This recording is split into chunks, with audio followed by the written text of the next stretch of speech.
ಶತಮಾನೋತ್ಸವ ಕಾರ್ಯಕ್ರಮ ಮಾಡ್ತಾ ಐತಿಹಾಸಿಕ ಕಾರ್ಯಕ್ರಮ ಇರ್ತಾವೆ. ಕಾಂಗ್ರೆಸ್ ಅಧಿವೇಶನದ 100 ವರ್ಷಗಳು ತುಂಬಿದ್ದಾವೆ. 1924ನೇ ಇಸ್ವಿನಲ್ಲಿ ಬೆಳಗಾವಿಯಲ್ಲಿ ಕಾಂಗ್ರೆಸ್ ಅಧಿವೇಶನ ನಡೆದಿತ್ತು. ಈಗ ಅದರ 100 ವರ್ಷಗಳಾಗಿದ್ದಾವೆ. ಶತಮಾನೋತ್ಸವವನ್ನು ಆಚರಣೆ ಮಾಡ್ತಾ ಇದ್ದೀವಿ. 26 ಮತ್ತು 26ನೇ ತಾರೀಕು 3 ಗಂಟೆಗೆ ಎಕ್ಸ್ಟೆಂಡೆಡ್ ವರ್ಕಿಂಗ್ ಕಮಿಟಿ ಮೀಟಿಂಗ್ ಇದೆ. ಮತ್ತು 27 ಬೆಳಿಗ್ಗೆ ಮಹಾತ್ಮ ಗಾಂಧೀಜಿಯವರ ಪ್ರತಿಮೆ ಅನಾವರಣ ಇದೆ. ಅದು ಗೌರ್ಮೆಂಟ್ ಫಂಕ್ಷನ್. ಸುವರ್ಣಸೌಧದ ಪಕ್ಕದಲ್ಲಿ ಅವರ ಪ್ರತಿಮೆ ಅನಾವರಣ ಆಗ್ತದೆ. ಆಮೇಲೆ ಅದಾದಮೇಲೆ ಪಬ್ಲಿಕ್ ಮೀಟಿಂಗ್ ಇರ್ತದೆ. ಸೊ ಇದು ಅಧಿವೇಶನ, ವರ್ಕಿಂಗ್ ಕಮಿಟಿ ಮೀಟಿಂಗ್. ಇಲ್ಲಿ ಅಧಿವೇಶನ ನಡೆದಿತ್ತು ಅದೇ ಜಾಗದಲ್ಲಿ. ಈ ಕಾರ್ಯಕ್ರಮ ವರ್ಷ ಪೂರ್ತಿ ಮಾಡ್ತೀರಂತ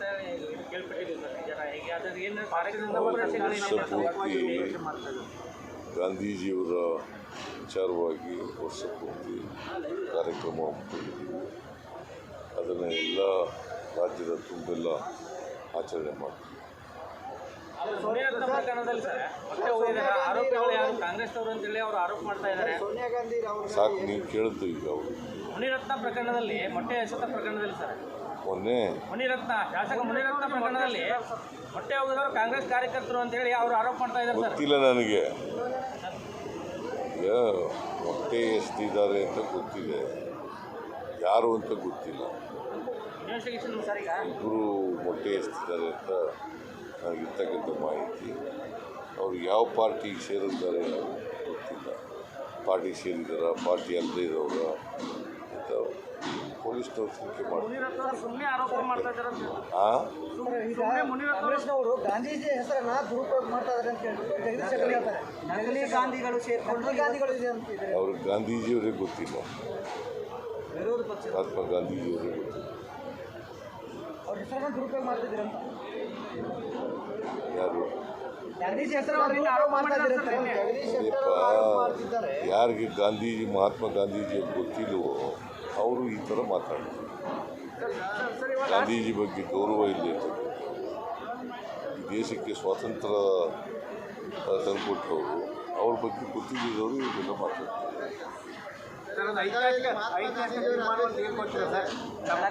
ಸಭೆ ಆಗಿರ್ಬೋದು, ಈ ಸಮಾವೇಶದ ಮೂಲಕ ಈ ಹಿಂದೇನೋ ಸ್ವಾತಂತ್ರ್ಯ ಹೋರಾಟ ಚಳವಳಿಗೆ ಒಂದು ಇದೊಂದು ಮೂವ್ಮೆಂಟ್ ಸ್ಟಾರ್ಟ್ ಆಗಿತ್ತು. ಈ ಒಂದು ಅಧಿವೇಶನದಿಂದ ಒಂದು ಕಾಂಗ್ರೆಸ್ ಒಂದು ಏನಾದರೂ ಹೊಸ ರಾಜಕೀಯ ಬದಲಾವಣೆಗೆ ಕಾರಣ ಆಗುತ್ತಾ ಅಂತ. ಹೊಸ ರಾಜಕೀಯ ಬದಲಾವಣೆ ಪ್ರಾರಂಭ ಆಗುತ್ತಾ ಇಲ್ಲಿಂದ ಜಾರಿ ಮಾಡ್ತೀರಿ ಅಂತ. ಏನು ಯಾವಾಗಲೂ ಬದಲಾವಣೆಗಳು ಆಗ್ತಲೇ ಇರ್ತವೆ. ಈಗ 100 ವರ್ಷದಲ್ಲಿ ಇದ್ದಂಥ ಪರಿಸ್ಥಿತಿ ಗೊತ್ತಿಲ್ಲ. ಬದಲಾವಣೆಗಳು ಆಗ್ತಾ ಇರ್ತವೆ. ರಾಜಕೀಯ ಬದಲಾವಣೆಗಳಾಗ್ತವೆ, ರಾಜಕೀಯ ಬೆಳವಣಿಗೆಗಳಾಗ್ತವೆ, ಬದಲಾವಣೆಗಳು ನಡೀತಾ ಇರ್ತವೆ. Sir, CT. ರವಿ ಅವರು ರಾಜ್ಯಪಾಲರನ್ನು ಹೋಗಿ ಭೇಟಿ ಕೊಟ್ಟು ಸರ್ಕಾರದ ವಿರುದ್ಧ ಸರ್ ದೂರು ಕೊಟ್ಟಿರುವಂಥದ್ದು ಸರ್. ಸಿ.ಟಿ. ರವಿ ಅವರು ಸರ್, ಪರಿಷತ್ ಸದಸ್ಯ ಸಿ.ಟಿ. ರವಿ ಅವರು.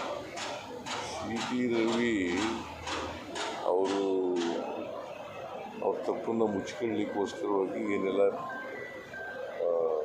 ಮಾಡ್ತಾರೆ. ಪಾಪ ಅವ್ರು ಏನೆಲ್ಲ ಹೇಳಿಕೆಗಳು ಕೊಡ್ತಾರೆ. ಅದನ್ನೆಲ್ಲ ಈಗ ಅವ್ರ ಕೇಸನ್ನು CID ವಹಿಸಿದೆ.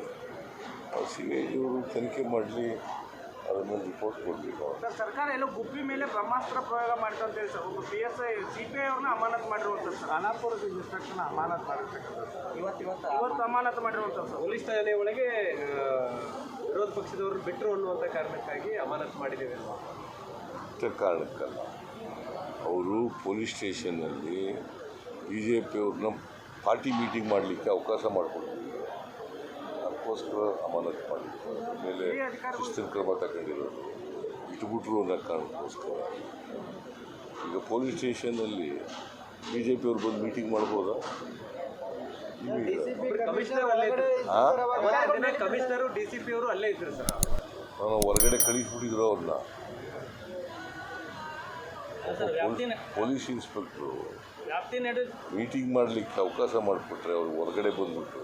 ಸರ್, ವ್ಯಾಪ್ತಿ ನಡೆದಿದ್ದು ಬೆಳಗಾವಿ ಪೊಲೀಸ್ ಕಮಿಷನರ್ ವ್ಯಾಪ್ತಿಯಲ್ಲಿ ಅವ್ರನ್ನ ಕರ್ಕೊಂಡು ಹೋಗಿದ್ದು ಬೆಳಗಾವಿ ಪೊಲೀಸ್ ವರಿಷ್ಠಾಧಿಕಾರಿ ಜಿಲ್ಲಾ ವ್ಯಾಪ್ತಿಯಲ್ಲಿ ಅಲ್ಲಿದ್ದು ಪೊಲೀಸ್ ಕಮಿಷನರ್ ಮತ್ತು ಅವರ ಸೆಕ್ಯೂರಿಟಿ ಪಾಯಿಂಟ್ ಆಫ್ ವ್ಯೂನಿಂದ ಕರ್ಕೊಂಡು ಹೋಗಿದ್ದು. ಅವ್ರ ಸೆಕ್ಯೂರಿಟಿ ಪಾಯಿಂಟ್ ಆಫ್ ವ್ಯೂನಿಂದ ಕಮಿಷನರು ಈಗಾಗಲೇ ಹೇಳಿಕೆ ಕೊಟ್ಟಿದ್ದಾರೆ. ಅವರ ಸೆಕ್ಯೂರಿಟಿ ಪಾಯಿಂಟ್ ಅವರ ರಕ್ಷಣೆ ಪಾಯಿಂಟ್ ಆಫ್ ವ್ಯೂ